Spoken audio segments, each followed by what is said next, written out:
All right, hey everybody, and welcome to the EUphoria Podcast, podcast about all things EU LCS. As always, we're going to be doing overhyped and underrated EU LCS Power Rankings, some quick shots, and our topics of the day are the state of the league and unicorns of love. Before we get into this week's episode, just a reminder that we are not only on YouTube, we are now also on SoundCloud, and we're working on iTunes and Spotify as I speak. So keep an eye out there to listen for us. Soon you'll be able to find us on all of your favorite podcast platforms. Until then, enjoy this episode. I'm your host, Drakos, joined by Martin Deficio Lunga and our special guest, UoL's jungler, Kold. The one and only. The one and only, formerly known as Trashy, for those of you who have... Far superior name, by the way. First question in this podcast needs to be, why on earth would you change the name away from Trashy? I mean, as much as I also liked the name in the past, I really wanted to get some more professional name. So that's the boring answer. I wanted a more professional name, and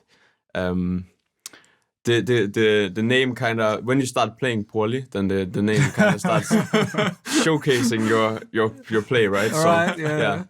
I think it was about time to try something new. So that's fair. I'm like super happy about my name now, and looking into the future, this is what I wanted. So for me, it was like that, even though it might be a little boring too. It's a little less spicy. Kold also good, that leads to a lot of puns. Now, one thing I don't think people realize is like how long you have been around in competitive League of Legends. Like when people list veterans, I don't think they immediately list you, and I mean they probably should, because you've been in Challenger, you've played an NA Challenger and qualified into NA, you've then played an EU Challenger and qualified to EU. I mean, you've been around forever, Kold. Yeah, I'm an old man at this point. Especially, I mean, every team I join, I'm just the oldest, and I just don't understand why. Oh, you're like 22 or something. Yeah, I'm like, Dude, like, what? Oh. I guess in League Esports that's a lot, but yeah. I mean, on teams around, I'm always the oldest, as I said. So I think generally people are just rather young. That's what I say at least. Like, you know, this man has also tried almost everything. Like, he's gotten relegated in North America. Oh, there you go. He's obviously been on a team that has been... Narrowly avoided relegation in EU. Almost relegated in Europe. Did, of course, avoid it. He's gone to Worlds, which is, again, like, relegated in NA to go to Worlds is not something we see very often. He's now... What else have you done that's special? Give me something special you have done. I played in the EU final. That's true. You've been in the EU final. That's pretty cool. In Krakow, yeah. Yeah, that was nice. And now you're part of the Unicorns of Love, which again. I mean, initially when I played at Splice, the first year, we were joking a lot about that I could be the first player to relegate in NA and in EU. Oh yeah. And that was a little spicy. Dang, man, that career accolade, you could have had, no one else would have been able to say that. You could have been unique. That would have been the greatest resume filler of all time. That would have been my thing, and then we just didn't do it, which is rather sad. Like, this was my time, like. Darn. Yeah. Why were you able just barely to get 7th, man? And no relegation in spring now, so I can't even do it anymore. Like, it's just rough. Honestly, Riot, please. How is bring Kold, it back for Trashy? How is Kold supposed to get out? But yeah, I mean, for me, I feel like a kind of like a veteran kind of guy because I've been through everything. One thing I really want to do in my career though is to win something. That is something that I haven't really got the feeling of, like everyone is like, that's the greatest thing ever to like lift the trophy or stuff like this. But right now as the standings, that's pretty far away, but it's like, it's a goal I have in the future. Picture the miracle storyline of you going from 1-5 to finals and winning finals. Everything is possible, Denmark. man. Everything is oh yeah, everything is possible. We are still at a state where we need to get a lot better to get there, obviously. But everything can happen. Humor me though, walk with me. I mean, like, how important is Denmark as a place to go? I know you talked a little bit about it in the interview that went up on UoL Esports, but like, as two Danes, I'm kind of the odd man out here as an American. Like, talk to me about like the prestige of Denmark. Like, what does this actually mean? Is this super hype for you, or are you just like, meh, another trip? I'm personally really, really hyped about going to Copenhagen. I feel like we should have probably gone there like a few years ago already, because Denmark and League of Legends esports, Denmark and like Counter-Strike and these kind of things, it's huge. You know, we have so many pro players, we have so many fans who love playing these games, and for me, it was just a matter of time before we actually did get to go to Copenhagen. I'm really happy we get to do this split where there still are 7 Danes in the LCS. Hopefully a bunch of them will make the final. I mean, Kold has a spot on the analyst desk for you as well.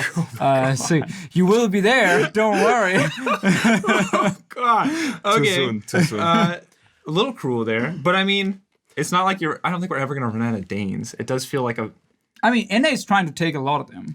Yeah, it's a bit rough. To just bring up a point about it, like for me, it's really cool because in Denmark, usually there's like a lot of hype about CSGO. And there has been events in CSGO in Denmark where it just exploded like all over the news. And League of Legends hasn't really gotten the same kind of view on esports. It's more like people are just esports and then they're talking CSGO in Denmark. But now League of Legends is actually coming. So this is just super exciting because League of Legends should have just as much place in the news in Denmark. So I think for both me and Deficio, this is just a huge step in Denmark specifically. I'm looking for a full Danish flag suit that I can wear for some of it. It is not easy to find, but I will definitely find it. Question, because I pitched this to my producers already. How will the crowd react if Martin comes out in a Danish flag suit and I go, "It's cool, Martin, I got one too," and I stand up in a Swedish flags? I would love to see that. I would love to see the reaction as well. I'm not sure if they would attack you on the caster desk or not, but they would probably boo at you. Yeah. Definitely. Well, we might find out. We'll see how it goes. I mean, they might as well like you. Like that. I mean, it's at kind this of point, funny, it's right? a 50-50. Yeah, I think you should do it. I think just try it. It's probably your best bet. Just go with the flow. And then learn some Danish phrases like "rød med fløde" and that kind of stuff. Like that's. I don't know what that means. Rød med fløde? Try and say it. No. One try. Yeah. It's like some weird wordplay, I guess we got. Okay. We might as well go into like a Danish podcast at this point. So I mean, we are technically 66% Danish here in this podcast right now, so we do kind of win. I'm going to ask questions in English, and you guys can speak in Danish for the rest of the podcast. There we go. This is the Danish episode of EUphoria. I like it. Now it is time for Overhyped or Underrated. This week we're going to be doing Jungle Champions, as we have invited a jungler on. And as is the new precedent, I will go first since I feel the most likely to be flamed in the majority of these segments. I'm going underrated again. Boring. No, it's time. I'm appreciating things that you're so negative, right? You always want to shut people down. I'm trying to bring somebody up, and a champion that is very close to my heart. I'm going to say Kayn is underrated. I think in a meta full of tank junglers where no one is doing anything in the early game, Kayn can farm up. He gets one fight, turns into Rost, as we saw when Kold got it on Unicorns of Love, and you basically solo win a fight for your team. Now, Wait, well, what did he do after he got Rast in that game? Okay, the team was already really far behind and it fell, but if they were even, I firmly believe that he would have snowballed it, brought it home, and just absolutely crushed that game because Rost is super OP. Shadow Assassin is a joke for competitive. It's absolutely a trap since they nerfed the Deathfire Touch and mid lane thing, but Rost is insane, and I think the champion probably has a spot in the meta.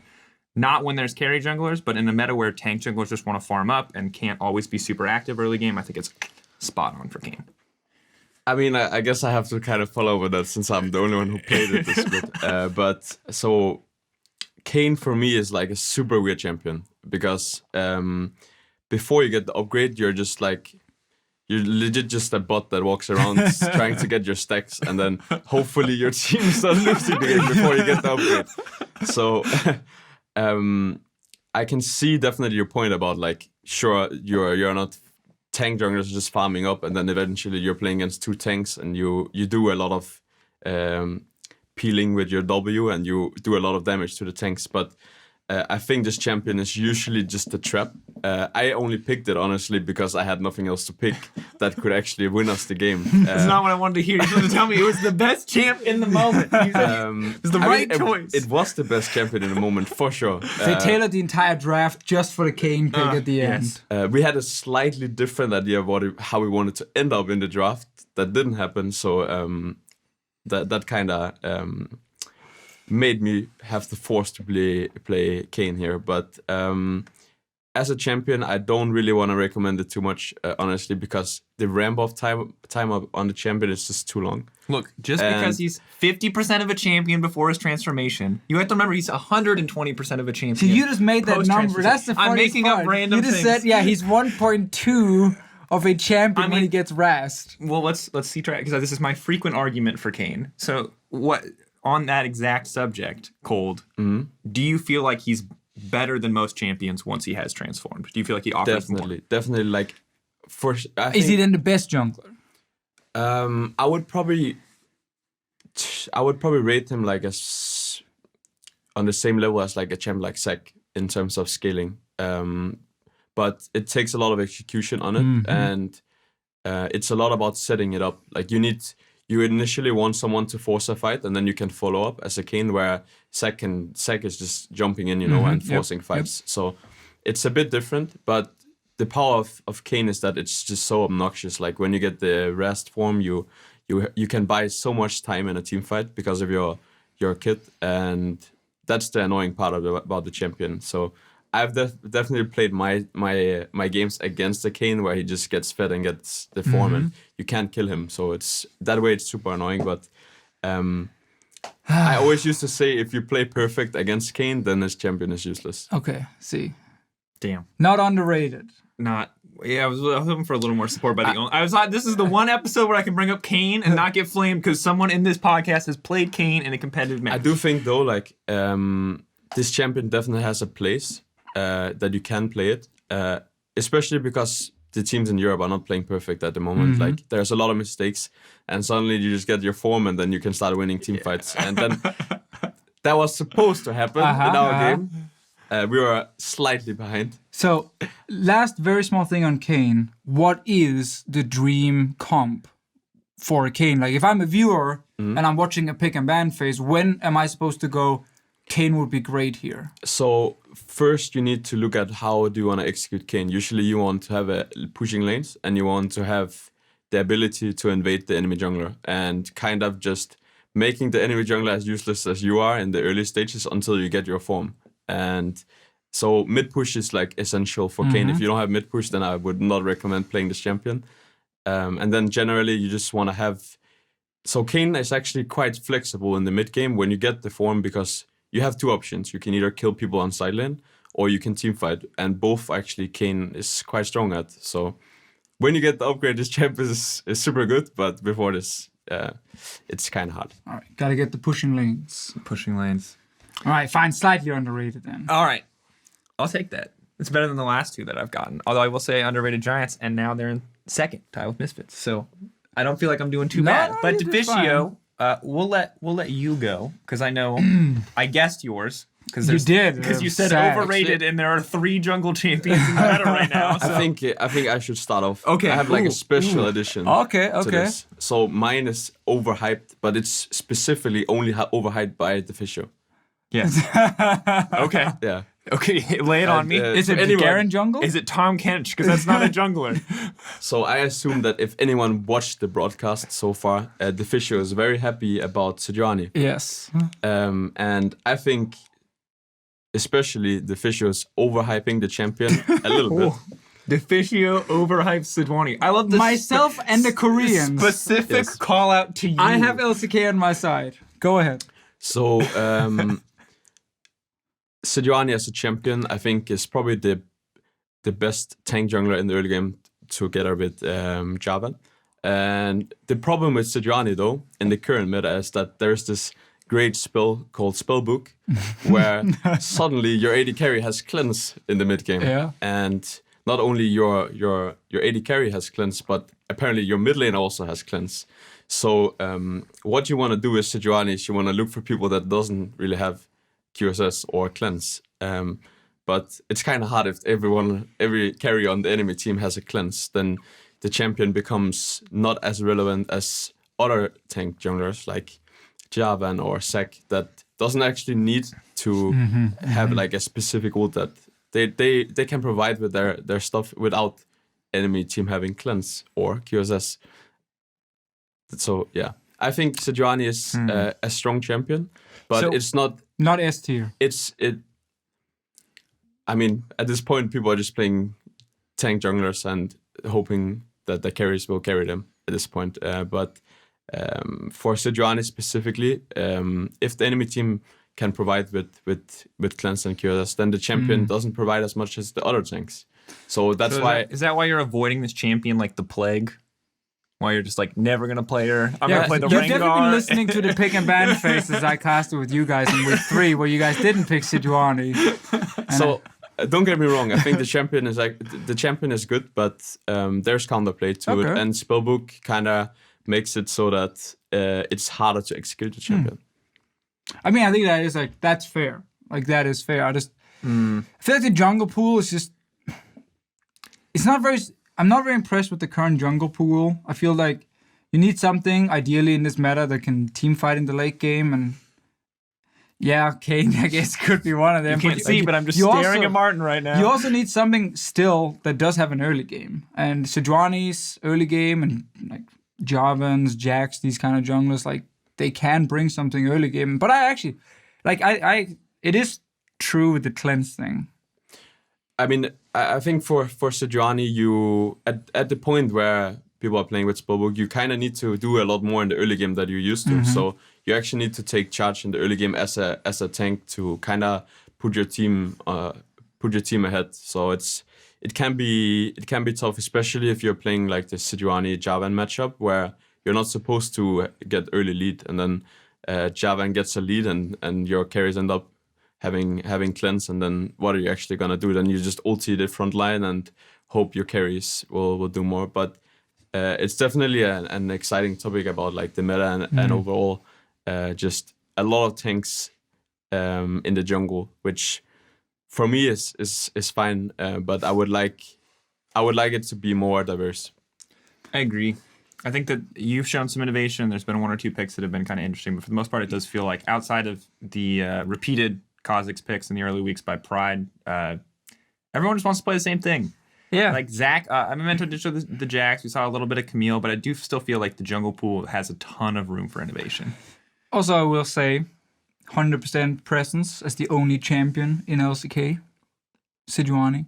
I mean, I mean, the thing is, you're not making an argument. You're just saying you're just as bad as like when a team goes, "Oh my God, look, Korea did it. We should do it too." Like, what's your counter argument? My counter argument is that Korea did it and they usually win things, so they must be right. In the current jungle meta, I still think Sejuani is the strongest pick possible. I agree that Sejuani is still up there. I think she definitely brings value in the early game. I do agree full late game against multiple cleanses that can be tough, but then she might have to not be the main engage on your team because her ulti then gets cleansed out. Still in the team fight, with the fact she has a stun after that and she's extremely tanky, there is a lot of value she can still bring, where I think certain other junglers are like one shot, and when that shot is gone, they're completely useless. All right, yeah. Which leads me to my overhyped pick. Okay, yeah, let's go. Wait, you don't have underrated? You're complaining about the jungle meta being stale and you won't even introduce something new? Okay, so actually, I thought we were doing underrated. I was gonna do Jax.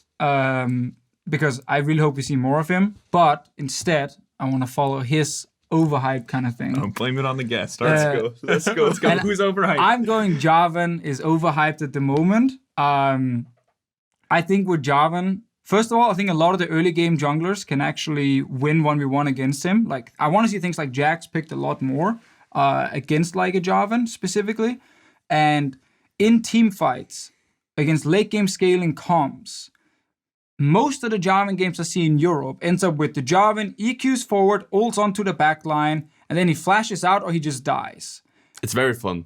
It's playing Jarvan late game is obviously super fun because you legit just go in, you use your ult, and you die. You're just a shotgun. Like once that one shot is done, like that's it. I obviously understand the use of him, and like if you can catch an AD carry without a flash in the Jarvan ult and your team can follow up, like that kind of stuff is great. But most of the time there's a ton of disengage. There's a Braum or a Tahm Kench on the other team. There's an Azir who just ults you back after you have ulted in, and then you get knocked out. Like after you have the little wall around him, but then you can't really do much more.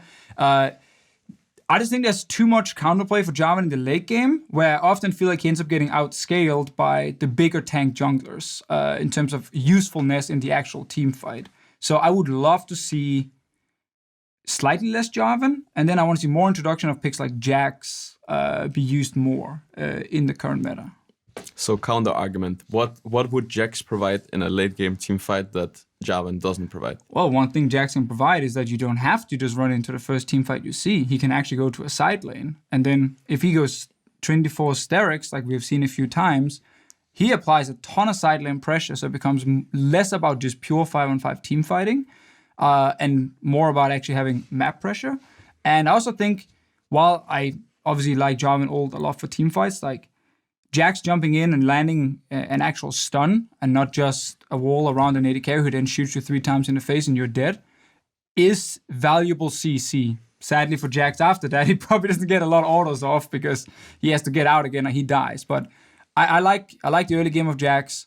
I think the side lane pressure he can provide is really good. And in general, I'm not saying Jax should be picked every game and Jarvan should never be picked. I just think Jarvan he's picked very often as just the kind of go-to pick for a lot of teams. And then I often feel like the value from what we're getting from the Jarvan is not high enough for being picked this early in the draft as well. Yeah, I mean, it's always the discussion of like, if you blind pick something, then you want to kind of get a champion that can go against anything and you will be fine. And that's where like Jarvan can always be fine. But I think it's just about execution, honestly. Like, obviously, a Jax can go into a team fight with 4 items and just demolish the enemy AD carry, where Jarvan is a full tank and you just jump in and you just die. You have an enemy team has a Kog'Maw and you just start pressing W, and then after 3 seconds you're dead. So it's kind of rough, and it's just honestly just the tank life. Like, you need to make sure that when you go in, a lot of times what I see from Jarvan players is that they jump in and then they just die without actually their carry is doing damage in the meantime, where you need to play a lot more patient. So yeah, maybe it's execution. I think it's a lot about execution, and I think Jax is very hard to execute. We even saw it in the Misfits game where Maxlaw was super far ahead on Jax, but he couldn't actually do anything because they just got outscaled, and the enemy AD carries were just outranging him and he couldn't do anything. So I think jungle meta right now is just, you're not supposed, you shouldn't look at it like, oh, the junglers need to be doing so much in the later stages of the game, because right now it's just about, honestly, in the mid-late game, it's all about the carries, how they play. And you're just supposed to set them up rather than like looking at junglers say like nice life. This Jarvan should carry the game by himself in the mid-late game. Like, that's not how the game is supposed to be right now. Like, it's more about just setting up your carries for success. Man, I understand, and then to me, I just think, to wrap this up, is it fair to say that right now jungle meta is just pick something that's safe, pick something that fits the role, and that you don't have to do anything special to play around, but it will just occupy this role of being a tank, being an initiator, and not being really worried about anything else? I mean, it sounds easy, like you're just a tank, you stand in the front line and you soak damage, but honestly, it's actually quite hard. You definitely need to all the time look at, not only you need to look at where the enemy team is positioned, but you also need to look at your own carries. If I go in here, does my carries do damage or not? And if I don't go in here, you need to create space for them. So it's actually being on tank duty is not as easy as it sounds.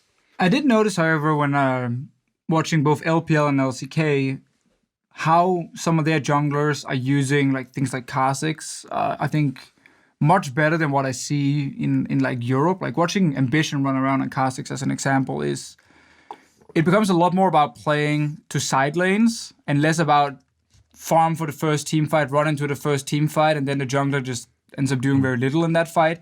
But it's much more about like abusing side lanes where you have a Gangplank sitting or something like that, and the Kha'Zix can always, with Evolve R, just kind of move from brush to brush into a side lane gank.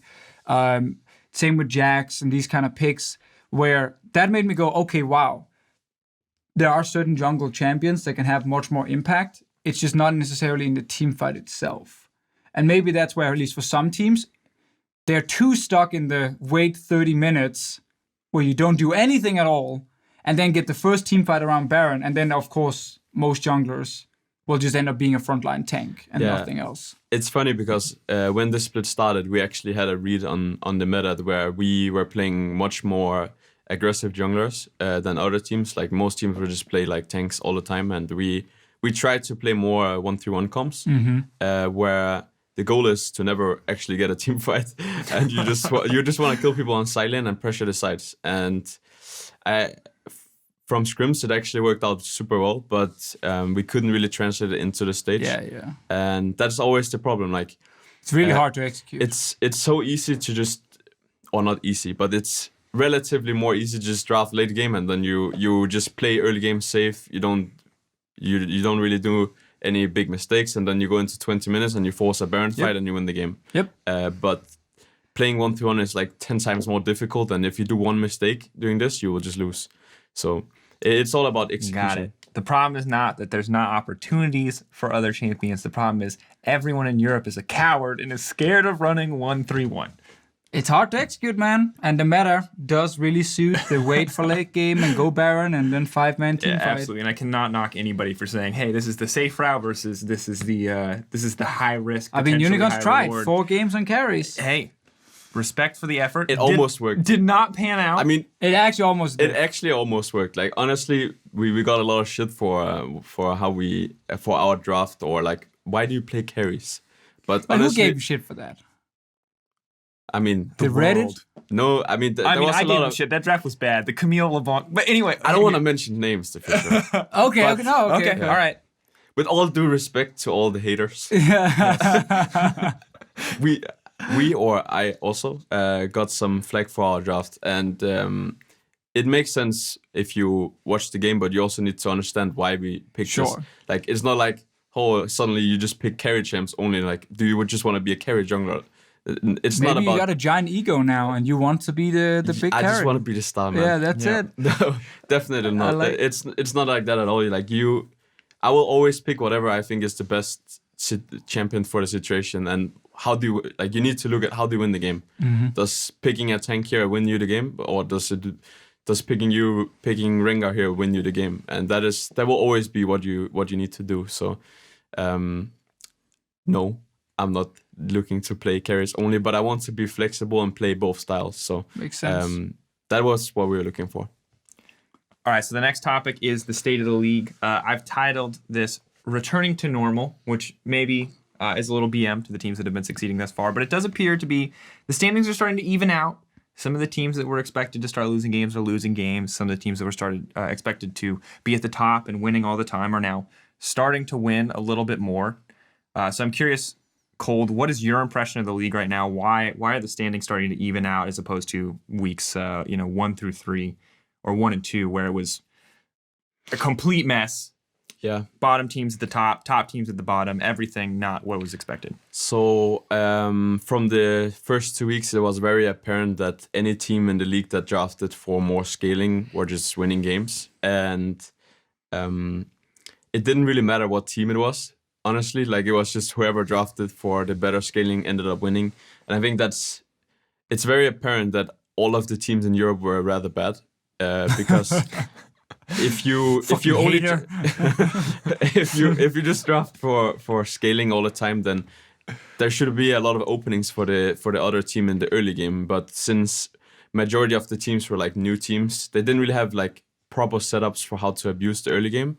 So you just kind of got away with playing scaling, and it's rather sad that you just win games of draft because the enemy team can't execute what they're drafting. But that was honestly that was just how it looked from the outside point of view. So yeah, we should have probably picked more scaling if we wanted to win some games. But yeah, so yeah. I mean, you did pick a lot of scaling when you won your first game. That's true. There you go. Maybe we learned. I don't want to bring up. Maybe let's save the unicorns of love because we're going to talk about them later. But I mean, I think it's interesting because I thought that maybe you'd have a different perspective because you're playing on a team that is closer to the bottom. But everybody we have talked to is like, scaling is carrying bad teams. It feels like a universal agreement. But now we are seeing like Fnatic and G2 are starting to win more. Like the standings are starting to even up. So like, are Fnatic and G2 and a lot of these teams that are in the middle now learning to play the meta better and to play against these scaling teams? Is it innovation? Why are they suddenly starting to climb up and starting to knock a lot of these teams down?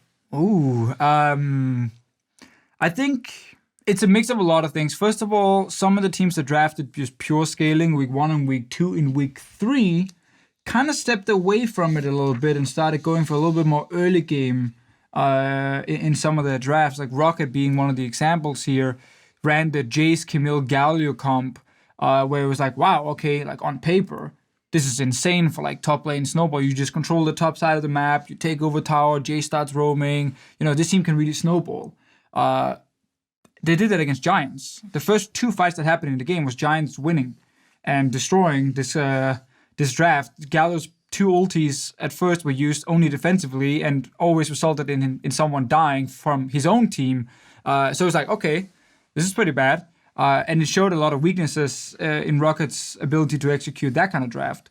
They did come back in the game due to Joko, for some reason, being behind Rocket's in Rocket's jungle and dying. The classic. Giving away, I don't know how many kills from that, but they didn't know. To be fair, he's made that same play a lot, and it has actually won Giants a lot of games. So this I'm time not around, it cost them a him. lot. Then obviously the big Baron fight with their Jinx traps and that kind of stuff happened. And after that, Giants comp was just way better late game, so there was nothing Rocket could do to get back in the game. And that was one of the first ones where I went like, okay, this fit kind of the idea we had that we discussed last week with Yamato, that we're currently talking about with you now, Kold, as well, of we were in a meta where you could just draft full late game, and because of stopwatches and all these kind of things, you wouldn't get punished hard enough in the early game. And if you just got to late game, it was relatively easy to execute these big team fight comps, and you could start winning games no matter who's on your team. It doesn't matter if you have perks or if you have the worst mid lane in Europe. Like, suddenly you can start winning late game team fights. That, I think, one, the games are getting a little bit faster, which is a good thing. There's no relic shield to carry, which is another great thing. And 3, we started seeing teams run a little bit more in terms of early game draft. And we saw some teams lose because they couldn't execute that kind of draft. And they should stick to just pure scaling as long as they can. Kold, in your impression, does this continue? Do we just continue to see a lot of those teams drop? Assuming that the meta continues to push towards more aggressive and less scaling, do we just see a team like Rocket, maybe even a team like Giants, both of whom have like relied, it seems like, heavily on these scaling comps to succeed? Do we start to see them drop and see the Fnatics and the G2s rise? It's hard to say. I watched a very interesting interview from Doublelift about the AD carry meta, how he thinks that the AD carry meta is actually shaping up how the game is played, because it was a lot about it feels so easy to just get to 3 items as an AD carry, and then you play with like the rapid fire IE combos where you just outrange the other ADs, like you outrange like a Kalista or Israel, or at certain points also Kog'Maw when his W is down, and that kind of shaped for more like he thought that shaped into the game for just team fighting, and you just draft for more scaling.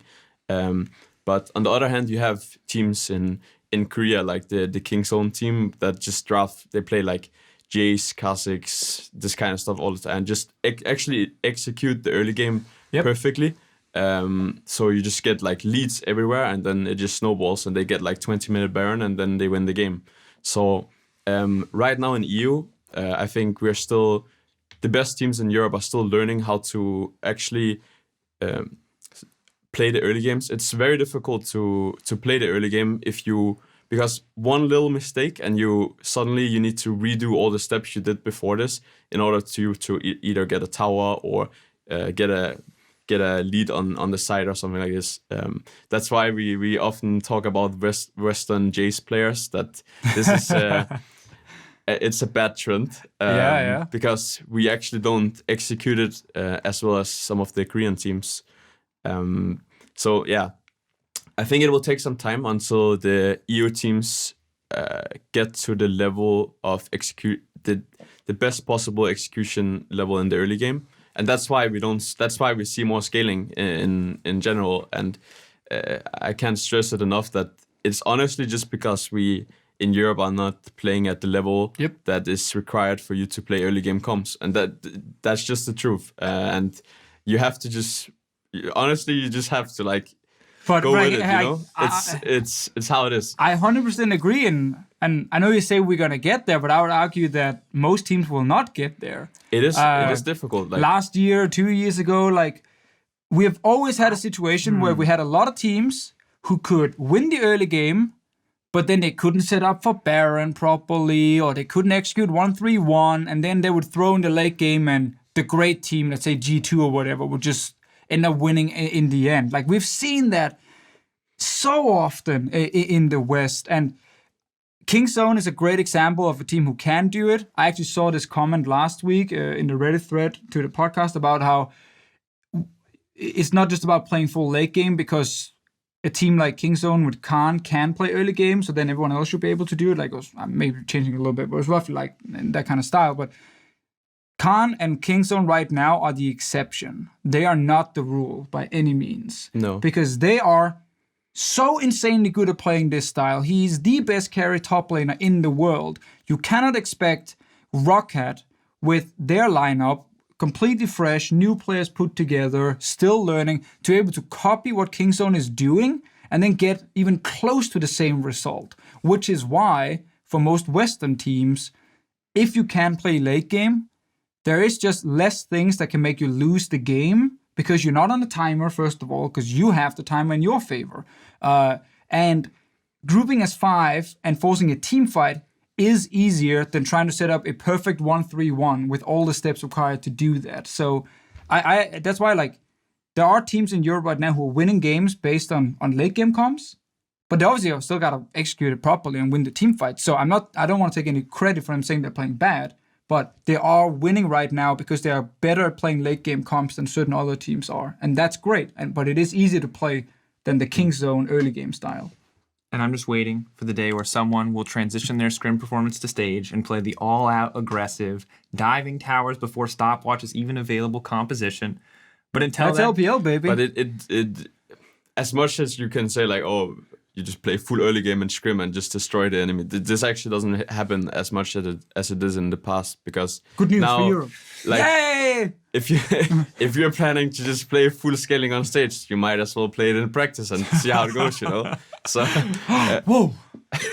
Did practice you just say what you something wanna that play made on sense in stage? practice in Europe? No. That's amazing. I mean, I can only talk for Unicorns as a team, True. and we definitely we try out different things. And playing scaling and scrim can be rather tough because there are a lot more kills. So early game might be a little bit more rough than it actually is on stage. But it's fun to try different stuff. I'm still under the impression that if you want to be the best team, and I think this is a phrase that I hear maybe a little bit too much. Like, we just want to be the best. Like we want to be able to compete against enemy. You need to be able to execute early game comps, and it's probably the hardest part of League of Legends at the moment. Like, if you draft like this, executing this is 10 times harder. Just an inch? No, I just want to say, like, I agree with you, and I just want to give praise to Misfits there. Yeah, I think the team in Europe that actually does this the best is probably Vitality at the moment. Yeah, like them they. From watching the first game they played, where they were playing Rice and Jace, I think. Yeah, Rice and Jace, ganked top lane. where they are. So playing early game is a lot about how you manage your waves, and they were actually constantly like pushing mid into setting up top wave into dive, and then actually snowballing the game. So that I thought that was pretty impressive by them. And then Misfits at Worlds also at Worlds showed really good early game and ability to snowball. So some Western teams can do it. It's gonna happen. I mean, hopefully it will happen. That's all I can say. If you want to compete against the best Korean teams, this needs to be something you can do. Mm-hmm. All right, our next topic, Kold.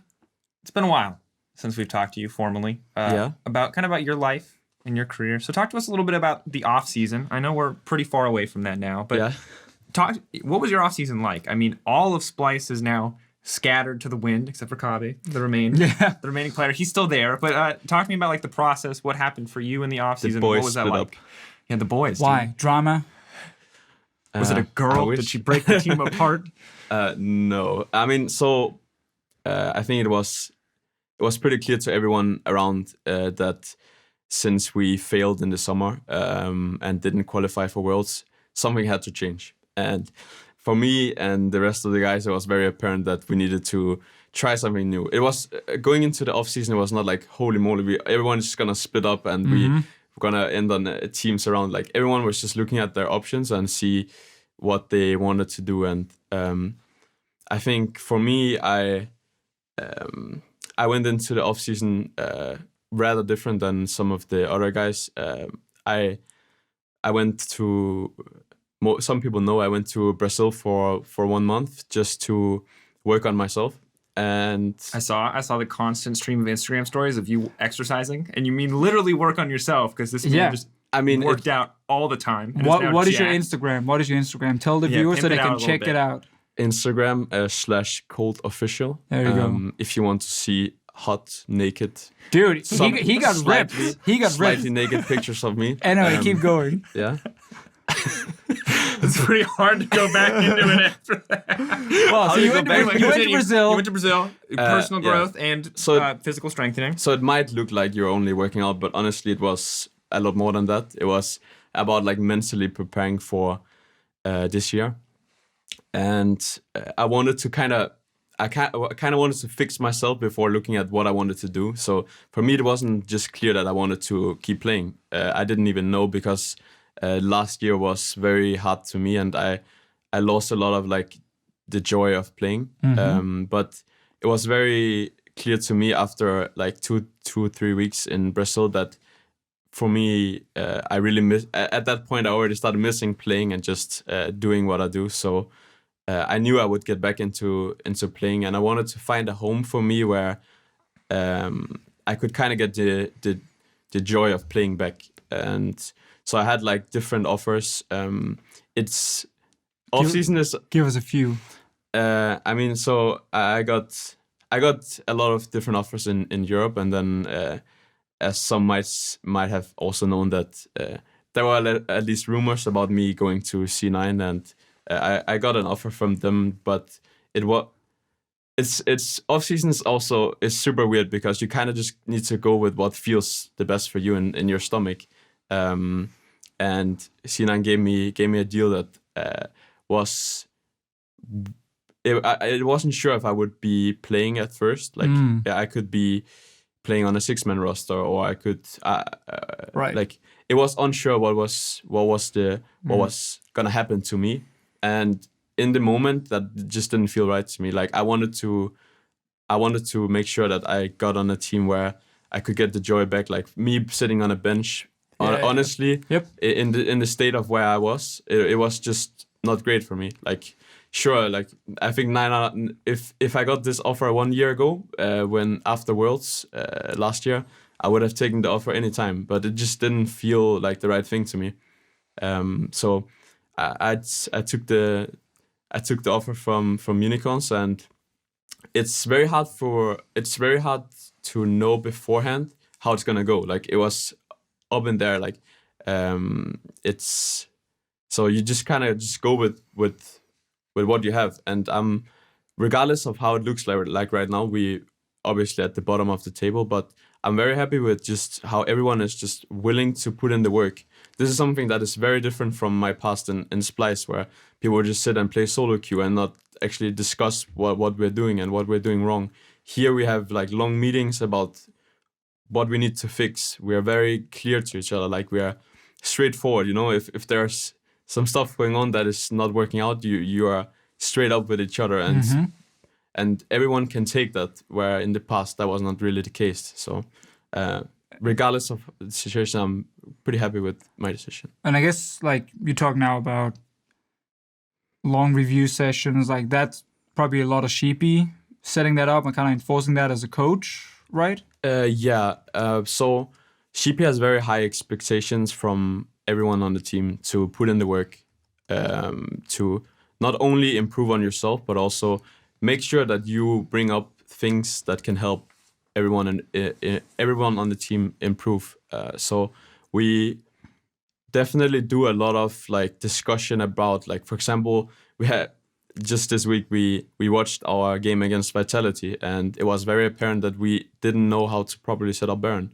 And so we sat down, we studied how other teams set up Baron, the best teams around the globe, like how do they set up Baron. And everyone in the past, when I would bring this up on Splice, everyone was doing that thing, like play more solo queue, or didn't really actually go into depth of like, how do you actually do this? There's a lot of steps you need to follow, and everyone needs to know what they're doing in order for you to set it up properly. And everyone was involved here in the discussion, and I think we spent like 3-4 hours just watching replays of other teams and talking about how we should do it. What is the best way for us to do it? So just these kind of moments makes me very happy as a teammate in Unicorns, because we, regardless of the situation, we put in the work for at least the possibility to actually become a good team, where that was it's different. good. I think it's good to hear about the mentality, and I'm curious because this isn't something we always get to talk about a lot. But when you identify something like your Baron setup as an issue, and you figure out from watching other teams, like you said, how to do it better, how long do you think it takes to kind of implement something like that into your actual on-stage gameplay? Because I mean, teams have been setting up Baron for years, right? But it feels like every time a new roster is formed, this is still an issue, and obviously it's complicated and it's kind of difficult. But how long do you think, in your experience from the past, does it usually take for a team to like implement a change as big as Baron control?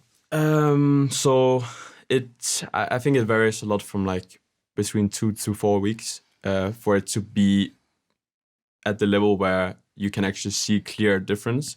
And it's a lot about just how much work you put in. Like, so from my point of view, you need to every day when you wake up and you go into a new scrim, you need to remind yourself what are you actually working on today. And so you want to put extra emphasis on the things that you're lacking. And eventually, if you start having like super good practice, then and you actually execute in practice, it just comes natural on stage. And so it's hard to say like how fast will it go. Like, I don't know. It's very specific to the teams. It's interesting because I don't want to get into this whole scrim versus stage thing again, because it's always a discussion to take. I don't want to go there either. Yeah, there's so many things with it, but scrims aren't stage for whatever reason. In general, it's like, not the same. Like with Baron setups, just in general, like so often, because in practice, like one thing I hear about Korean teams a lot, and I don't know if this is 100% confirmed or anything, but I just keep hearing this over and over, is how a Korean team in scrims is practicing like scenarios and not necessarily just winning the game. Like winning the game doesn't matter in a scrim. Instead, it's like we need to get to 20 minutes, and when we hit 20 minutes, all we're practicing is just Baron setup, and like we need to constantly talk about all the steps we need to do this, and like do it multiple times over multiple weeks of scrims, and just like really get it stuck in our brain, like push lane, move in for vision, reset, do it again, these kind of things. Where I've always felt like with a lot of like European teams or Western teams in general, like a scrim would get to the point where you reach 20 minutes and you want to say, let's practice Baron. And it's already over. And then it's already over. Or you're up like 10k gold you're like, or something. all right, we're going to start Baron. Oh, the game was kill all 5 and then we still take like, Baron. Good setup, boys. Good setup. And you didn't actually learn anything there. So it gets really difficult to practice some of those late game scenarios. But that's like, I'm really happy to hear this change, because I felt like Unicorns of Love, before you joined and before this lineup, was stuck in playing more or less the same style for like 2 years, where any player we talked to or any game we watched, it was, if we don't 100% know what we want to do now, we group 5 mid and we run at the enemy team. And it became a meme as well. Yeah, like, I mean, I brought it up myself. Like this, whenever I played against Unicorns in the past, there was always like, just careful. They will run it down mid at 20, and then you just need to be ready. And it happened. It happened, and it was, but to be in their defense, very successful. No matter how many times enemy teams would always run mid to try to 5v5 them for some reason and get caught off guard. It just felt like that kind of team would not be. I mean, I don't know if they did, but they didn't seem like the team who said, okay, what else is it we actually need to be better at if we want to be the best team in Europe? You know, if we want to go to Worlds, which they've still not been able to. So this sounds like a change. Yeah, it's interesting because I think this is definitely true. Like in the past, that was how they were playing the game. And I think it's not only, it was to some extent, obviously, Shippy is the coach, but to some extent, I think it was also the players enforcing this. And I think just from talking with Shippy and some of the other guys that had been on the team, definitely is not something that they just, we just run it down just to run it down, you know, like they actually had a lot of thought process around like why you do it. And they definitely learned a lot from these times about how to play the map and just macro in general. That like even for me as someone that has been in the scene for a long time and played on different teams, I suddenly started learning a lot of new things about macro that I had no clue about beforehand. So and it's funny because like talking about Baron setup, it can be it might seem very simple, but since you have played on so many different teams where you do it differently every time, it takes really long time for you as a new team in general to just be on the same page about how you want to do it. Like if one guy is like, we need to do it this way, and then the other guy is like, we need to do it this way. Like, where do you go from this? You know, someone needs to compromise, and that's why teams in Europe right now, because most teams are new teams, need to find that sweet spot, you know, where we do it this way, and then everyone knows it, and that's why it will take time, and it's the same for us. So is this the end of the 5-man group mid team fight? For whatever reason, it looks different. It does look different now. But are you the harbinger of the new unicorns here, Kold? Is no longer? No. Or is it going to be 1-3-1 every game now? Definitely not. Like we will just try to play League of Legends the best possible way. If in the current situation you need to run it down as 5 in mid, then you run it down as 5 as mid. If you need to play 1-3-1, you need to play 1-3-1. It's very simple, honestly. You just need to look at the state of the game you're playing, and then everything should be natural if you have the knowledge. If you say that, and then we're in a 1-3-1 meta, and you guys run 5 down mid, I'm going to blast you for that. Hey, sometimes that is the answer against 1-3-1 is to group mid and get mid control. But I've definitely seen a change. This was a big talking point coming into week 1 of like, was it the players like Visichachi and Hylissang, Xerxes, these guys were now gone, or was it more like Sheepy's style of like, this is how unicorns are supposed to play? And I think we've already seen now that there are less kills in unicorns games. It's not group 5 mid at any chance possible. It's slightly more boring. Sorry. It is a little bit more slow paced. So there's definitely a different identity and different style being built now for unicorns, which I think is a good thing for the organization to kind of try and take it a step further. Because obviously the goal for unicorns, it has to be go to Worlds. Like they've still not managed to do it, and when you've been that close, you've already been in a final. I guess maybe first step is win EULCS, and then second step is go to Worlds. But this lineup in general, I look at this lineup and I looked at it coming into it, and I didn't look at a lineup where I said, yes, these guys are fighting for first place. Now, obviously, I know it's hard for you as a player on the team to kind of sit and say, no, we suck, you know, we can't do anything. But I'm not saying the team sucks, but I know it's hard for you to admit that you're terrible. Well put, Deficio. Okay, that's not what I meant. But when I look at this lineup, I see a team where I think compared to some of the other rosters in terms of raw talent, you guys are going to be outmatched. Do you agree? Or to some extent, I think that's fair to say. So initially joining the team, we obviously have like a guy like White Knight who hasn't played in LCS before, and he... Oh, season 3, baby. Yeah, I mean, as a top laner, he hasn't played. So it's funny because like you would think that he's like a guy with like insane knowledge about the game because he had played forever. But as much as I had things to learn, he also has a lot of things to learn. And it kind of goes for everyone. And then on top of this, we're playing with Totoro, which who in the start his English was, let's just say it was not as good as some of if it was a European guy. Not as good as it needed to be. Yes. So I knew from the start it doesn't matter. Like you can be the 5 best players, but if the communication and the knowledge is not there at the start, then it doesn't really matter. And so I knew from the start this was gonna be a project that takes some time for us to get there. But honestly, at this point we're still on the transition into getting together and be on the same page all the time. And I think by maybe in like 2-3 weeks we will be playing at a way higher level. And I see every week like we slowly get better. It's not a fast pace.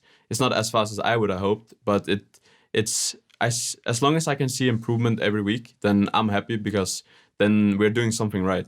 And maybe it's not gonna be in time for maybe it's not gonna be fast enough for this split to be at the top. But then we already are building something for summer. But like, so this is not like short term. We just need to be good like right away. Like there's no way when it's a whole new team and communication needs to be on point. Who's the star player in Unicorn to love? Right now? Yeah. I You're going to think pick one. Only one? Yeah. Only one. I would say it's either Exileh or Samox. Okay. All right. Well, I was going to ask something else, but I think this is a good point to transition. So let's talk about Exileh. Now, community perception, and I would say to a certain degree broadcast perception, is that this guy is been underperforming and continues to underperform as time goes on. Now, there was a bit of redemption in the form of, First Blood and a pretty good Rise game, although to be fair, Rise has been in his champion pool for a while. But in the past, when we brought up Exileh kind of as a weak point, there's basically the people flaming him to the point where they say he's like, should be benched immediately, which I don't think is fair. And then there's the opposite side, which is the people supporting him, which is which you recently did an interview, and to be fair, Sheepy has done in the past, where you'll say things like, hey, it's not his fault. We know that he's dying, but sometimes the information isn't being relayed correctly. There are some small problems. So I would just love to have like a pretty candid discussion about Exileh. Like, what is this guy good at? What do you see in him as a mid laner to like that would say makes him a star? And what are the weaknesses, right? Because I mean, it's easy for us as a broadcaster, I think as a spectator, to see when he makes big mistakes, but it's maybe harder to see some of the successes or what you guys see behind the scenes. So initially when I joined the team, I was actually pretty impressed by Exileh, how he was just thinking about the game and what he was bringing to the table.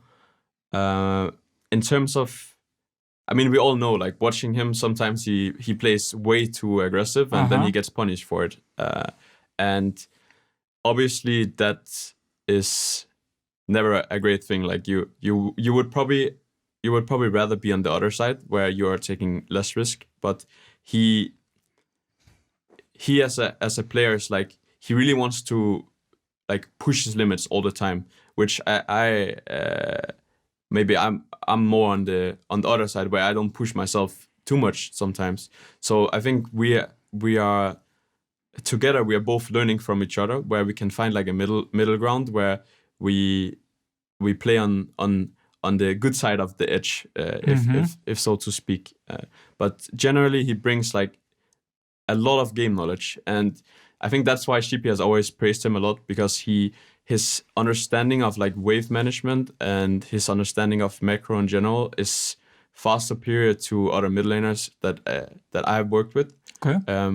And that is something he brings to the table that even I can learn from a lot. And then I think if we watched Exileh in the past, like if you go back like 2 years or 1.5 years, then you would actually see a guy with super good mechanics playing against some of the best players in the world at like IEM, stuff like this, and doing completely fine and playing at a high level. But I think for him it's more about that when I've tried it myself, like when the community goes hard on a guy, like this guy is playing like shit, like why is he even in LCS, like this guy is just boosted, then you start doubting yourself kinda, and you start questioning your ability as a player, where you need to mentally like regain confidence in yourself. And I didn't talk like super deep with him about like what he's thinking or what.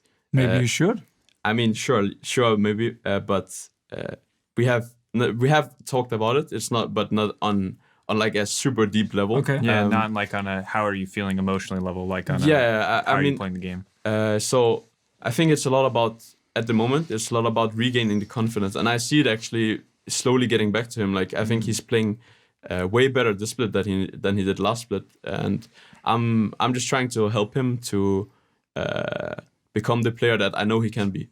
See, it's really interesting to me because you talk about like lacking confidence being an issue, and I think that would be a struggle for a lot of players. But normally, when you hear about a player lacking confidence, they usually play like really back and really defensive, and they don't try for aggressive plays. But what I see from Exileh, if what you're describing and some of the problems are a result of confidence, is that he's being really, really over aggressive, right? And that's not necessarily something I would have expected. Do you think he's trying to overcompensate for a zone? I mean, because I don't understand, because it doesn't 100% add up to me. Is I guess what I'm saying. Because if you told me, because it looks like he's playing cocky, right? But you're telling me that he's playing with a lack of confidence. So what's the divide there? It's hard. I don't really wanna judge on it too much because I honestly don't know. I mean, we need to have this discussion with him. But obviously. Oh yeah, I mean and I'm just curious what your perspective is. From right? what I There's gonna be know, some questions you from can't what I know, answer. like working with him, it's very much about that he wants to just.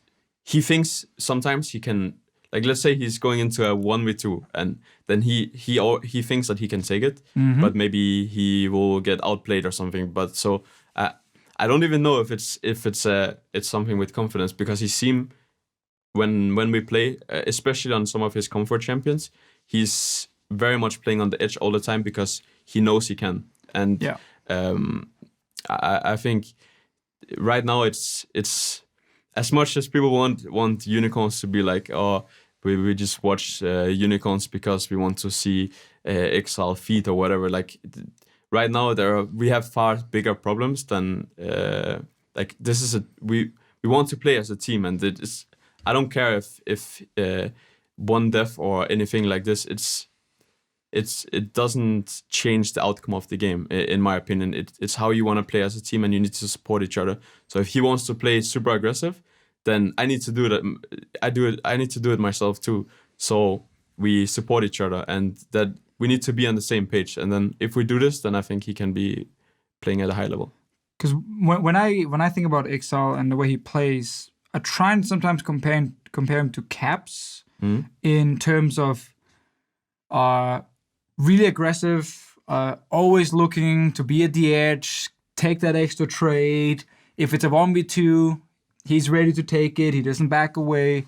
And both players, from what it looks like from the outside, can sometimes struggle to decide, when should I take this trade?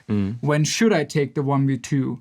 Because a lot of times, if you have the pressure and you force a 1v2, by just stepping away, your team on the other side of the map will have a numbers advantage and probably make something happen, and then you don't have to risk dying, as an example. But the difference is, Caps Caps manages to succeed with a lot more of his aggressive plays. If we look at last split especially, but also started this split compared to Exileh. So obviously, as a viewer, you see two players on the edge fighting. You see one player succeeding more often than the other. And then obviously you look at the guy who's not succeeding and saying, why is he doing this? This is bad. Now he died. This was unnecessary. Because there have been examples from this split where he takes a trade at level 4 in like a minion wave of 6 minions. And he just starts trading, and he ends up having to go back to base early on against Schalke, an example here. And these kind of trades are where they were unnecessary. And I think for Exileh, I like his mechanics.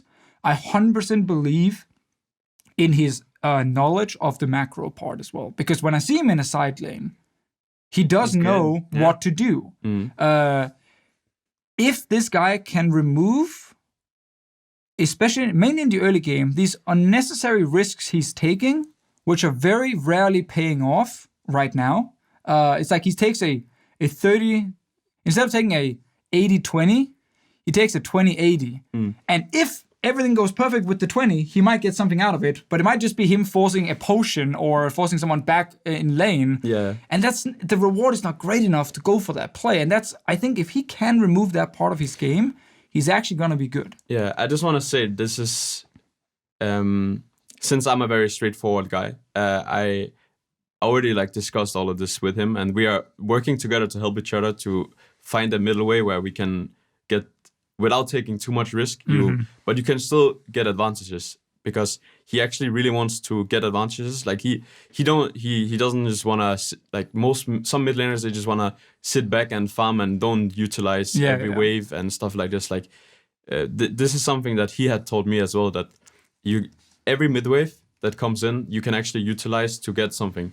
And in the past, for example, when I played with Senkooks, we didn't really utilize it that well. Like we were probably playing more on the too passive side, where Exileh is playing on the too aggressive side. And for me, it's just about understanding why he does the things he does, and he always has, regardless of how ugly it might look, he always has an explanation of why he's doing it. And to some extent, it makes sense. But I agree that like he needs to find a middle way, and it's something we're working on. So I'm not concerned about it at all. Like I see the positives and in his play and his work in a daily, and that is far superior to some of the negatives. Could be comeback player of the split if he does fix some of those issues. Be excited to see. Could be. Unicorns fans will be excited as well.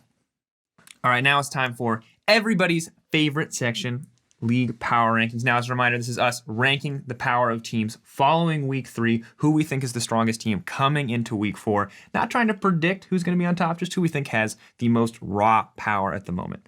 In Week 2, we looked across the board and we said first place was Vitality, second place was Misfits, third place was Giants, fourth place was Schalke, fifth place was Roccat, sixth place was Fnatic, seventh place was Splice, eighth place was G2, ninth place was H2K, and 10th place was Unicorns of Love. We did a little better this time, Deficio. Yeah, I think it was last time okay. we were completely wrong, and to compare to the current standings, the actual standings, give it a run through for all you guys at home. Team Vitality currently at 5-1, sole possession of first place. There is a two-way tie for second between Giants Gaming and Misfits at 4-2. And then a massive mess of a tie for all the 3-3 teams. I'll just list them off. Schalke No Fear, Fnatic, G2 Esports, Splice, and Team Roccat. And a two-way tie for ninth place, H2K Gaming and Unicorns of Love. So we were partially correct. But now... We got Vitality first right there. But now, we get to come into this week. Now, in the past, we've gone 10th to 1st. We can do that again. We can go 1st to 10th, however you want to approach it. But I think since you're here, Kold, I want to ask you, are Unicorns of Love still in 10th place in your mind? I mean, you need to look at the facts. And obviously, last week we beat H2K, so... Yes, that's true. There's definitely going to be a change up in the bottom of the ranking, in my opinion. So I feel like that's a compelling argument. So are 9 and 10 are pretty easy. 9 and 10 are pretty easy. Would you agree? So 10th place, for anyone who doesn't understand, H2K. Yes, definitely. It was a good time to bring me on the show. We were waiting for the one win before we could bring you on. We're like, he must win at some point. We like it when you smile and laugh and have a good time. We wanted you to be able to say something good about the team, and I appreciate that. 9th place, baby. Let's go. Okay, so Unicorns 11, 9th place. I think that's fair. I mean, you need to look at the results that the games we have played, and I think so far we haven't shown better performance than 9th place. So. I think it's completely fair.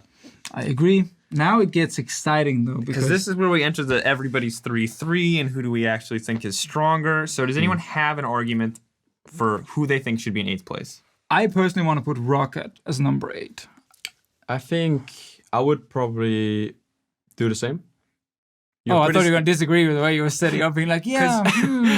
Is there anyone else that's close? Because to me, Splice also feels a potential contender for 8th. So they play late game really well. Yeah, Splice is super weird because I actually expected this team to play way better than they are doing right now. But they have very clear weaknesses in the early game through just raw laning phase, and I'm not sure why. And I think it's apparent that they are also kind of abusing the fact that teams are not really punishing this well enough, and just picking more scaling. And we see this like double. Last week we saw the double 80 carry with Cillian, and it's just obnoxious as hell to play against. Like I wouldn't want to play against that. That's super annoying, especially in the later stage of the game. So they're kind of weird. Their mid and late game seems decent, solid. Like they don't do a lot of mistakes, but the early game is definitely a big weakness for them. Even when we played against them, it was you felt no pressure playing against them in the early stages of the game, and I think other teams can abuse this more against them. That's why, it's kind of 7 and 8 are Splice versus Rocket, the way I see it right now. I think G2 are not far above it. I definitely don't think they're out of the woods yet, but they showed much better late game for what we've seen before, which was the biggest weakness. So for me with Rocket, the moment I start watching them play the moment they start having the draft that doesn't outscale the other team, which means some of the drafts from week 3, I just started seeing some problems, some weaknesses from them in the actual execution of these more like early to mid game drafts, which obviously does concern me a bit. They could literally go back this week and just play full late game again, and they could definitely start picking up wins. But overall, it's Rocket or Splice. I mean, imagine Splice doing the same draft as Rocket did. How would that turn out? I think they would lose as well then. I think it's very close. Like for now, I would probably put Rocket on 8th and Splice on 7th. But I think both teams have very clear weaknesses that they need to overcome to get higher in the standings. Yeah, it's really hard for me because I want to credit Rocket for trying new things and pushing things, and they did show some. I mean, it wasn't enough coordination to really pull out anything impressive with the early to mid game composition, but at the same time, it was. Like Rocket should definitely learn more from last week than Splice did from just watching their games, because Splice was doing the same thing that they did the prior week, where Rocket was trying something new that obviously didn't work out, but almost. Yeah. A lot of times when you try out something new, especially something they probably worked on this in the practice during the week and then played it on stage, and then you should go down after and you can look at the game and be like, we didn't do this correct in the game. We need to fix this and this in order to make this happen. So all right, put him in. Rocket 8th, Splice 7th. I think that's because I don't think there's no way you can like ban out Splice's late game strategy, right? So it's not like it's not a weakness that they need to play towards. But I mean, Misfits could have played the Baron setups much better to actually close out the game earlier than they did before they got super outscaled. So, but I think Rocket Splice 8-7. Splice seemed like the more solid mid and late game team, and that has a lot to. It's important in a mid and late game kind of meta, isn't it? Yeah, which is now. Now we're then looking at. Yeah, so just a reminder, what we have left. We have G2, we have Fnatic, we have Schalke. Are we bringing Giants down a notch? They're currently tied for second, technically. Are we bringing Misfits down a notch? Who's taken 6th place? Is it Deficio? You were saying G2, they're not out of the woodworks yet. Is that your assertion for 6th place at this point? I need to be careful I don't always overhype Schalke, because I had this habit of just putting them above and then everything you predicted them. And then you went against your prediction on broadcast. I'm aware of that. And then you lost. I did, so I obviously should get flamed for that, and that's fine. Trust me, the Schalke members already reached out to flame me for predicting Giants to win. I think the top 6 now is super difficult because, again, the gap from 5-6 down to 7-8 is not big, which is obviously what we see in the standings as well. But G2, Fnatic, or Schalke? It's an exciting time in UoL's, just honestly, because so many teams are so close, and on any given day, these teams you're gonna rank now, they could beat each other, and that's the exciting part about the league, for me at least right now. And I think even though we are currently ranked as the 9th best team, we can also show up and win against any given team if we play good. You might disagree, but that's my opinion. It's best of one as well, man. Exactly. There's always chance for upsets. It's so hard to judge. Personally, I would probably rank either G2 or what's the other team? Fnatic, Schalke. I would probably put G2 at the bottom of those 3 right now. But all of these teams are like fighting it out, It's so hard. It's so hard. Fnatic is also so up and down right now. I love the Aurelion Sol. I think he's such a good pick, especially in a slow meta where you can really punish mid-game hard. Obviously, stopwatch and these kind of things makes tower dives a little bit more difficult, but you can play around that and just tower dive them a second time. Level 2, man. Yeah, like you can just roam. He can roam multiple available. times. So that's like you go down the first time, you get the stopwatch. You go down the second time, like which is actually what Fnatic did. So, this group is so annoying. Okay, here's the deal. We all agree 4, 5, 6 is some order of G2 Fnatic Schalke. Yes. Yes. Currently. Okay. Giants. Do we agree on that? I would probably put Giants in there as well. In that. I prefer to put Giants slightly above them, just based on having actually showed good late games consistently. Fair. Which I can't say for these 3 teams. I know, but now you're making it more complicated. We have to agree on who's going to go 6. So 6th place, make a call. From what we've seen so far, I would put G2 and then I would put Schalke 5th and Fnatic 4th.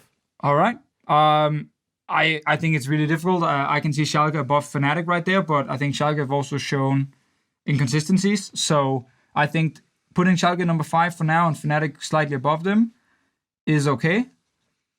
This will 100% change for next week. This will for sure change. Fnatic there. And then I think 3rd place is Giants. I think they are right now, from what we've seen based on these 3 weeks, they have shown more consistent late games, great synergy between the players, and Ruin is playing like an absolute beast in the top lane. So I think Giants, for me, gets 3rd.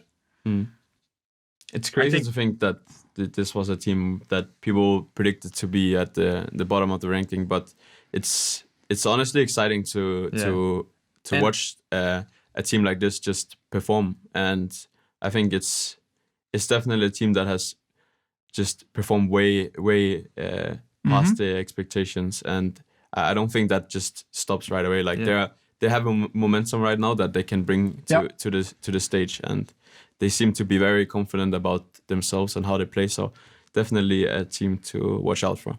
And that's not even a prediction I'd take back, because I put them at the bottom as well. But like, you look at that roster on paper, you do not think it's going to do much. But the fact that they have, as you said, exceeded all expectations with a roster that did not on paper look strong whatsoever is actually really cool to watch. I mean, the meta fits them really well at the moment, and they are obviously riding on that wave for now. And until we have a change in the meta, we can't really say that they're not going to continue being a top team. And usually I see a lot of praise for like Ruin on top, and obviously he's playing super well right now, probably one of the best performing tops. But I think what I look at when I see this team play is actually they have solid shot calling, I think. Yes. And I'm not sure if who is doing it. From what I think, it's mostly from Steelback and Joko, and they work together in the past as well. So they look.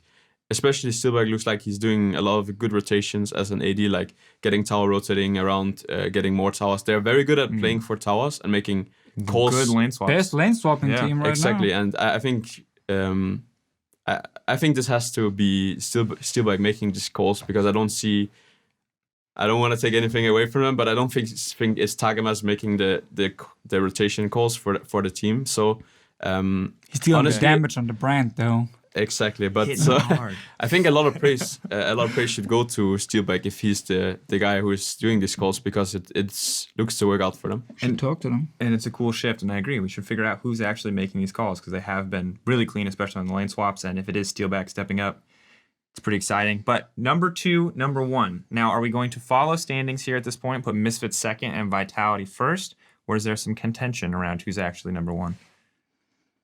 I think Vitality should be number 1. I absolutely still love the way they're playing the game. They are so confident. They're forcing plays. Even when they have scaling in the draft, they're able to find advantages that other teams are not trying to get right now. They're definitely not just sitting back and waiting 30 minutes. They had one game where they played super passive, and that was against Giants, where they had great late game draft, and Giants didn't go Baron against them. That obviously ended up meaning Vitality could win late game teamfights, and they executed that style as well. So I think for now, they deserve to keep the number 1 spot on our power ranking, and I expect them to keep winning this week as well. I definitely agree that Vitality's, I said it before as well, Vitality is the team in Europe that plays the best in the early game. I think they somehow always find advantages, even sometimes when they shouldn't. So I think this will keep going. They there are a bunch of alpha guys that just show dominance on the Rift, as I call it. And when it works out for them, it kind of empowers them, and it's super cool to watch. And from playing against them, it was hard because they just go in your face kind of, and you need to be ready for it. It kind of reminds me a little bit of the old Unicorn style, where you're just like in your face and showing dominance. But I guess I never looked at the old Unicorns as a bunch of alphas, but that's the biggest difference. I get it in game. If you have watched Hylissang in the past, where he just like, without even being stronger, he just runs it down mid and just shows dominance. That's what I think. True. That's at least my take on it. I like it. But I'm still questioning a little bit on Vitality's macro understanding in the mid and late game. I haven't seen anything from them that I'm like blown away. Like they're just playing perfect macro. It's more just getting early leads and then winning over just like Jisuke getting really strong, or Cabo on like a split pusher or something like this. I want to see them play different styles than this and showcase that they can also perfect that rather than just snowballing through the early game. I think a lot of people want to see more, but for now, they're crushing it. Whatever they're doing, it's working out incredibly well. So they're going to be in first place. One final run through of our power rankings. Vitality in first, Misfits in second, Giants in third, Fnatic in fourth, Schalke in fifth, G2 in sixth, although we should note that everyone has agreed that could change at a moment's notice. It's super contested there between 4, 5, and 6. 7th place is Splice. 8th place is Roccat. 9th place is Unicorns of Love. Moving up one spot in the standings. Positive trend right there. Let's go, baby. That's the progression Kold was talking about. I'm going to make that mistake all year. All right, and H2K, of course, in 10th place for this week's Power Rankings. All right, time for our final segment of the show. It is Quickshots, our quick fire prediction segment. So how this is going to work is I'm going to say go after listing a matchup. You're going to tell me who wins it. As an update on the scoring, Deficio lost last week to Yamato Cannon, and should have lost worse because he changed his prediction on broadcast. But Deficio got 6, Yamato got 7. So if we tally the total scores, Deficio is at 11, guests are at 11. So Kold, you can be the turning point. You can pull ahead. Or you can lose really badly. There's no way I lose to Deficio, let's be honest. Let's see, baby. All right, well, I'm ready. We'll jump into it. First matchup is H2K versus Splice. Go. Splice. All right. Next matchup is Roccat versus Vitality. Go. Vitality. Damn, now we're just saying the same. All right. Next matchup is Giants versus Misfits. Go. Misfits. Next matchup is Fnatic versus Unicorns. Go. Fnatic. Unicorns. Oh, there it is. There's a change. Be pretty against your own team. Next one is G2 versus Schalke. Schalke. I think G2. Ooh. All right, getting the differences here. Man, the power ranking. Vitality versus Splice. Go. Vitality. All right. H2K versus Schalke. Go. Schalke. Roccat versus Misfits. Go. Misfits. Fnatic versus Giants. Go. Giants. Fnatic. Oh. Spicy. Last one. Unicorns of Love versus G2. Go. G2. UoL. All right, we got like 4 or 5 different ones. This might be where we will go 2-0 this week. I'm actually smelling 10 out of 10 for me. You said that last week. Which sadly means for Unicorns there'll be 0-2 this week. Oh, okay. You guys got a tough schedule, though. So how about pick a Unicorns of Love matchup, Kold, and tell me why you win it and why Deficio is wrong. So you guys are playing against Fnatic and G2 this week. I'd argue that's a tough week. But tell me, how do you take down, let's say, Fnatic? I mean, we have already seen what happens to Caps when the enemy jungler sits in his lane. So, I mean... But he's listening to this podcast right now. I think it's very apparent that it's going to be simple and the victory is going to be ours. That's interesting. That's very interesting. A rebuttal, sir? We already talked about how Caps and Exileh in some ways have similar play styles. I just feel like Caps is doing it better right now. The luck here mid will win. Also, what happened last week was Nuna was picked by Broxa, and Broxa went mid lane pretty often. And from time to time, Fnatic realized that going mid for Caps is in fact really smart because he's a really good player, and if you play around him, he can win his lane really hard. I was actually rather disappointed by the Nuna because normally what I see is Nuna go spellbook, and then in the mid game you change your summoners to the disco Nunu, and then you just run it down. And he didn't I do was that. expecting that. Yes, that's true. Like He it's did not it's do a that. rare Okay. strategy that I pull out myself, but Fnatic will win mid with Brox and Caps together, and then also they will have superior late game team fighting because Reckless is joining the team now and playing team fights. All right, now as is podcast. But tradition. What I would say Okay, though, all what I right. would say though is that I mean in UoL's just in the first couple of weeks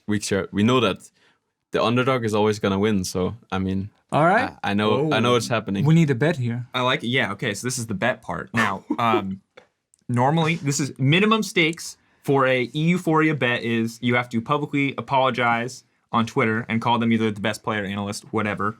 And as it's you two going toe-to-toe again. But is there any way we can raise the stakes? You're both Danish. Presumably you both love Pulsa and Fox Sakandi. Okay. We're getting somewhere. So what? Lay it down. the winner gets a box of Faxacondi from the loser, 24 cans. Sounds good to me. I like some facts. And you got to order it obviously down here to get it. I mean, you got to get it here somehow, right? Yeah. All right, Fox Sakandi. We'll find a way. All right. There will be a way. All right. Fox Sakandi and a public declaration that the other person is the best, whether it's player or analyst. Is it a Lord bet? It's not a Lord bet. Not yet. That maybe Not for yet, playoffs. not yet, yeah. Maybe for playoffs, but we don't want to. It's week-to-week predictions and best of one. We're not going to give anyone a Lord bet for best of one predictions. Not quite yet. That would be crazy though. That would be cool. I still need to call out or say that Yamada Cannon is the greatest coach of all time. And Perk still has to say that we're the best. He did. He did tweet it. He did? He did tweet. He decided to tweet in the middle of the night, but he did tweet it. Oh, I'm going to find it and retweet it. All right. Fantastic day. I did not know that. All right. Well, thank you, everyone, for joining us here on EUphoria. Thank you, of course, Kold, for joining us. It's been a wonderful time. I wish you the best in your joint improvement, you and Exileh and the rest of Unicorns versus the world. Yeah, thank you. I mean, we're working hard and we're grinding. So I think it's just about time for we will slowly get there, and it takes time. But I'm confident in my teammates. Get it. All right. For all those of you listening, if you're watching on YouTube, we're also available on SoundCloud now every week. We are also adding new platforms as frequently as we can. Spotify and iTunes are on the way. So find us wherever you find your podcast normally. And until then, We should probably learn to say that in the start. yeah, you've already listened. You've already listened Guess to the what? full There's thing. different options. Go But- listen again. Thank you for listening to the entire thing. Next week, you can listen on a different platform. Mix it up every week. Until Which then, platform is better, though? I don't know. I don't want to discriminate. I don't know. Let us know what you think. Which platform is better? Until then, we'll talk to you guys next week.